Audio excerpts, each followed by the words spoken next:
क्या आप तैयार हैं?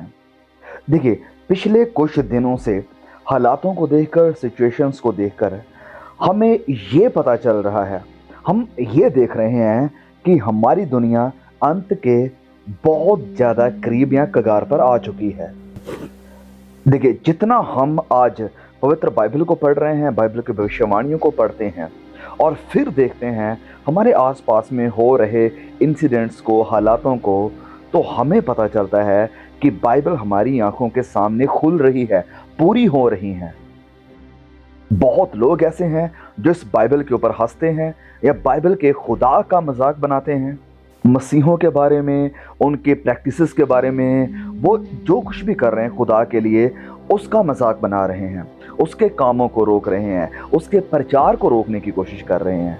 लेकिन वो असल में नहीं जानते हैं कि ये सब करने का प्रयास बड़े बड़े रोमी सम्राटों ने और उसके बाद बड़े बड़े बादशाहों ने भी किया, लेकिन वो इस काम में नाकामयाब रहे। और आज भी मसीहत सबसे बड़ा एक मजहब है। ऑफ कोर्स मैं नंबर्स के ऊपर विश्वास नहीं करता हूँ कि हमारे इतने नंबर होने चाहिए, लेकिन फिर भी मैं ये कहना चाहता हूँ वो ये है कि वो इसे रोक नहीं पाए। कोई भी खुदावंद मसीह यीशु को उसकी सच्चाई को रोक नहीं सकता है। देखिए, एक चीज है जो इन्हें रोकेगी और वो है मौत। जिस दिन ये सब लोग सच में सच्चे खुदा का सामना करेंगे और जानेंगे कि यही खुदा का बेटा था, जानेंगे कि यही सच्चाई है, जानेंगे कि यही था राह, सच्चाई और जिंदगी। देखिए भाइयों बहनों, हमारी जिंदगी कोई वीडियो गेम नहीं है, जैसे मैंने एक दो वीडियो पहले भी कहा था। देखिए, कई वीडियो गेम्स जब लोग खेलते हैं उसमें कई बार किसी को 3 जिंदगियां मिलती हैं, 3 मौके मिलते हैं, क्योंकि आप दोबारा इसे प्ले कर सकते हैं। लेकिन जिंदगी में आपको सिर्फ एक ही मौका है, सिर्फ एक, कोई दूसरा मौका, कोई तीसरा मौका नहीं, सिर्फ एक ही मौका है। और इसी एक मौके का आपको अवसर दिया गया है कि आप इसी एक जिंदगी में सच्चाई को जाने, सच्चाई को पहचाने और सच्चाई पर चले और खुदावंद मसीह यीशु के द्वारा अनंत जिंदगी, सदा की जिंदगी हासिल करें। क्योंकि जैसे ही जिंदगी यहाँ पर पृथ्वी पर खत्म हुई तो आप एटर्निटी में यानी अनंत काल में प्रवेश कर जाएंगे। वो अनंत काल या तो स्वर्ग में होगा, वो अनंत काल या तो हमेशा की आग में होगा। वहां से वापिस आना कभी नहीं होगा। वहां के दरवाजे सिर्फ जाने के ही दरवाजे हैं, आने का, एग्जिट का कोई डोर नहीं है। और इसीलिए मैं बार बार विनती करता हूं कि मैं, आप, हम सब जितने भी सुनने वाले हैं, जिंदगी को सीरियसली लें, गंभीरता से लें। ये कोई गेम नहीं है, ये कोई खेल नहीं है। और मैं सच बताऊं कि मैं परेशान हो चुका हूं, मैं मतलब दुखी हो चुका हूं मसीही प्रचारकों से, जो स्टेज के ऊपर जाते हैं, लोगों के सामने ये प्रचार कर रहे हैं कि तुम ऐसा पा सकते हो, तुम ये कर सकते हो, तुम वो कर सकते हो, अच्छी जिंदगी कैसे हासिल करनी है, कैसे अमीर बनना है सुलेमान की तरह, कैसे अमीर बनना है अब्राहम की तरह, दाऊद की तरह। ये क्या प्रचार है? आप लोगों का मन, ध्यान संसारिक वस्तुओं पर लगा रहे हैं। तैयार करने का वक्त है कि कलीसिया को, मसीह भाई बहनों को तैयार किया जाए अनंत जिंदगी के लिए, कि ये सब कुछ एक दिन यहीं रह जाएगा। प्रभु यीशु ने भी कहा कि इस दुनिया में धन इकट्ठा करने का क्या फायदा, जहां चोर आता है, जहां कीड़ा लग जाता है। स्वर्ग में अपना धन इकट्ठा करो, मतलब स्वर्ग के लिए मेहनत करो, स्वर्ग के लिए तैयार हो जाओ, जहां कोई चोरी नहीं होगी, जिसके लिए कोई नुकसान नहीं होगा। और फिर प्रभु यीशु क्या कहते हैं कि इंसान को क्या लाभ होगा अगर वो सारी दुनिया को हासिल कर ले लेकिन अपनी जान का नुकसान उठा ले। तो सबसे ज्यादा जरूरी है हमारी आत्मिक दशा, हमारी जान की दशा, हमारी शारीरिक दशा, संसारिक दशा चाहे कितनी भी बेहतर हो जाए, कितने भी ऊंचे पायदान पर, स्टैंडर्ड पर पहुंच जाए, लेकिन अगर हमारी आत्मिक दशा खराब है तो क्या फायदा?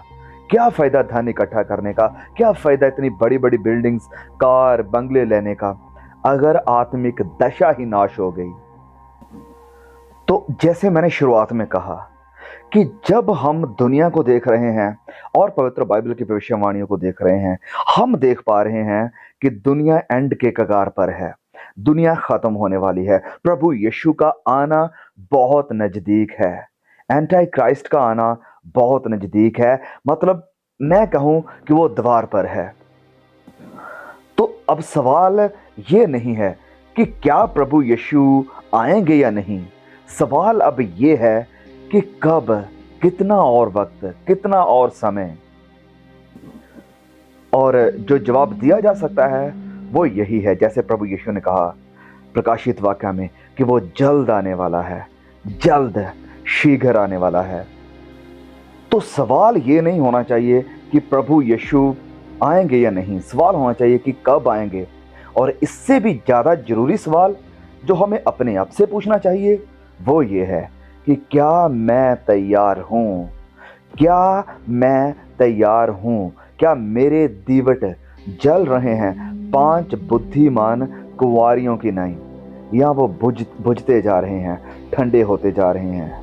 देखिए, ये मायने नहीं रखता है कि वो पहले आए या आप पहले उसके पास चले जाएं, क्योंकि इसकी भी कोई गारंटी नहीं है कि आप कब मरने वाले हो। यस, कोई भी लिखकर नहीं दे सकता है कि मैं 10 साल तक और जिंदा रहने वाला हूं, हाँ 20 साल तक मेरी वैलिडिटी है। नहीं, हमारी वैलिडिटी 10 सेकंड तक की भी नहीं है, नहीं है। यस, तो सवाल सबसे ज्यादा जरूरी जो मैंने शुरुआत में किया वो यही है हम सब के लिए कि क्या हम तैयार हैं उसके आगमन के लिए, क्या हम तैयार हैं उसके पास जाने के लिए। क्योंकि एक ना एक दिन मुझे और आपको उसका सामना करना ही है, हाँ करना ही है उसका सामना। वो भले ही यहाँ पृथ्वी पर रहते हुए करें जब उसे बादलों पर आता हुआ देखें, या उसके पास जाकर करें जब हम इस दुनिया को छोड़कर चले जाएं। लेकिन हम सबको अपनी ज़िंदगी का अकाउंट, लेखा जोखा उसे देना है, उसके सामने जाकर खड़े होना है। क्योंकि वचन में लिखा है कि परमेश्वर ने उसी को ठहराया है मेरा और आपका न्याय यानी जज होने के लिए, क्योंकि वो हमारा न्याय करने के योग्य है, लायक है इसके। देखिए, मैं ये नहीं कह रहा हूँ कि जिन चीज़ों का मैंने जिक्र किया था कि घर, पैसा, ये सब चीज़ें जरूरी नहीं है। पैसे के बिना इस धरती के ऊपर हम नहीं जिंदा रह सकते हैं। ऑफ कोर्स हमें इस बात को एडमिट करना पड़ेगा, पैसा हमारी जरूरत है, बिल्कुल है। मेरे घर की जरूरतें हैं, आपके भी घर की जरूरतें हैं, बहुत कुछ है जो पैसे के साथ ही चल रहा है हमारे इस दुनिया में। लेकिन पैसा हमारी दौड़ नहीं होनी चाहिए, जैसे कि आज बहुत से लोग कर रहे हैं और जैसे कि आज बहुत से पास्टर्स लोगों से करवाना चाहते हैं कि आपका हम वीजा लगा देते हैं, मिरेकल मनी, ये वो सब कुछ। देखिए, पैसा वचन में बार बार जब आप नए नियम में आ जाते हैं तो पैसे के खिलाफ प्रचार हुआ है कि पैसे का लोभ सब प्रकार की बुराइयों की जड़ है। क्या ये प्रोस्पेरिटी का प्रचार करने वाले, आपको पैसे के पीछे भगाने वाले प्रचारक इस वचन से प्रचार करेंगे कि पैसा सब प्रकार की बुराइयों की जड़ है? वो नहीं कर सकते हैं। पैसा हमारी ज़रूरत है, लेकिन पैसा हमारी प्रायोरिटी, हमारा फोकस और हम मसीहों के लिए सब कुछ नहीं है। परमेश्वर ने कहा है ज़रूरतों के बारे में, नए नियम में कंटेंटमेंट के बारे में यानी सब्र के बारे में बात हुई है कि जितना परमेश्वर ने आपको दिया है, घर दिया है, घर में आपको बच्चे दिए हैं, खाने के लिए दिया है, आपकी ज़रूरतों को पूरा कर रहा है, तो इसी में संतुष्ट रहो। लेकिन अगर हमारे अंदर भूख बढ़ जाती है कि नहीं, उसके पास गाड़ी है, उसके पास बंगलो है, ओके वो कनाडा चला गया, वो अमेरिका चला गया, वो यहाँ चला गया, वहाँ मुझे भी जाना है, मुझे भी ऐसे ही बनना है, लेकिन आत्मा के लिए कोई भूख नहीं, स्वर्ग राज्य के लिए कोई भूख नहीं, प्रभु यीशु के लिए कोई भूख नहीं कि जब मैं उसे मिलूंगा तो कितनी खुशी होगी, कब मैं अपने प्रभु से मिलूंगा, कब मैं उसे आमने सामने देखूंगा। इसकी कोई आग नहीं, इसके अंदर कोई भी इच्छा नहीं। इसका मतलब है कि हम इस धरती के लिए जिंदा हैं, इस धरती के लिए जी रहे हैं और धरती की चीज़ों के पीछे भाग रहे हैं, लेकिन हमारा मन, हमारे विचार स्वर्गीय बातों पर, आसमानी खुदा की बातों पर नहीं लगे हैं। लेकिन वचन तो यही कहता है कि अपने मन, अपने ध्यान आसमानी स्वर्गीय बातों पर लगाओ, जो ऊपर की बातें हैं उनके ऊपर लगाओ। लेकिन अब फिर मैं आपसे पूछूंगा कि क्या आपका मन संसारिक आशीषों पर है या परमेश्वर के ऊपर है? सिंपल, अगर मैं क्लियर इस बात को करना चाहूं वो ये कि प्रभु, क्या आप ये कह सकते हैं कि प्रभु तू चाहे मुझे कुछ दे या ना दे, लेकिन मुझे अपनी उपस्थिति से दूर मत करना। वाह प्रभु, मुझे अपनी उपस्थिति से दूर मत लेकर जाना, तेरा आत्मा मुझसे दूर मत करना। मुझे अपने राज्य के लिए तैयार कर, अपने आगमन के लिए तैयार कर, तेरे साथ हमेशा की जिंदगी गुजार सकूं इसके लिए तैयार कर। मुझे कुछ दे या ना दे। क्या हम ये प्रार्थना कर सकते हैं? अगर आप ये प्रार्थना कर सकते हैं तो प्रेज गॉड, आपका मन, आपका ध्यान आसमानी स्वर्गीय बातों पर है जिसकी मैं बात कर रहा हूं। और फिर जब आप परमेश्वर के पीछे लगेंगे तो क्या वो आपको भूखा मरने देगा? बिल्कुल नहीं। मैंने उसका अनुभव किया है, मैंने उसका एक्सपीरियंस किया है। उसने जरूरत से भी बढ़कर मुझे दिया है। वो हमारी जरूरतों को जानता है और जरूरतों को पूरा करने वाला परमेश्वर है। वो अपने लोगों को, अपने बच्चों को भूखा मरने नहीं देगा। हमारी जरूरतों को जानता है। लेकिन फिर भी अगर जरूरतें पूरी नहीं भी हुई, अगर कुछ भी नहीं मिला, तो भी प्रभु मैं तेरी आराधना करूंगा, प्रभु मैं तेरी महिमा करूंगा, प्रभु मैं आप में बना रहूंगा, मैं आपके ऊपर विश्वास करूंगा। प्रभु मैं कभी आपसे दूर नहीं जाऊंगा, फिर चाहे मुझे कुछ मिले इस धरती के ऊपर या ना मिले, क्योंकि मैं जानता हूं कि हमेशा की जिंदगी आपके पास है। मुझे वो वचन याद आ रहा है, बहुत ही खूबसूरत बात है। प्रभु यीशु अपने चेलों के साथ बातें कर रहे थे, सारे लोग उसे छोड़कर जा रहे थे। उसके चेले, वचन में लिखा है कि उसके जो चेले थे उसके साथ रहते थे, वो भी उसे छोड़कर चले गए।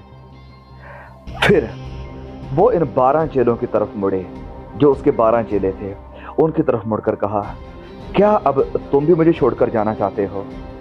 और पौलुस ने जो बात करी, what a thing he said, कि प्रभु हम तुझे छोड़कर कहां जाएं, तुझे छोड़कर कहां जाएं, क्योंकि अनंत जिंदगी की बातें, हमेशा की बातें तो तेरे ही पास है। वाह हालेलुया।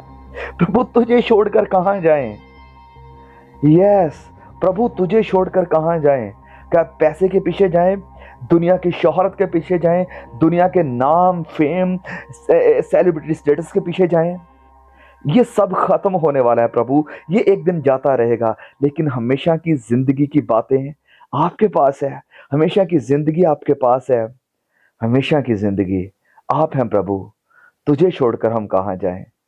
प्रभु तेरी उपस्थिति को, तेरी हजूरी को छोड़कर कहां जाएं? प्लीज इस मैसेज को अपने दिल में बिठा लीजिए, जिंदगी को सीरियसली लीजिए। प्रभु के साथ वक्त गुजारें, दुआ में वक्त गुजारें, परमेश्वर की उपस्थिति में वक्त गुजारें, परमेश्वर को धन्यवाद करते हुए जिंदगी को गुजारें, परमेश्वर का भय माने, उसकी उपासना में लगे रहें, उसे अपनी जिंदगी का सेंटर बनाकर रखें।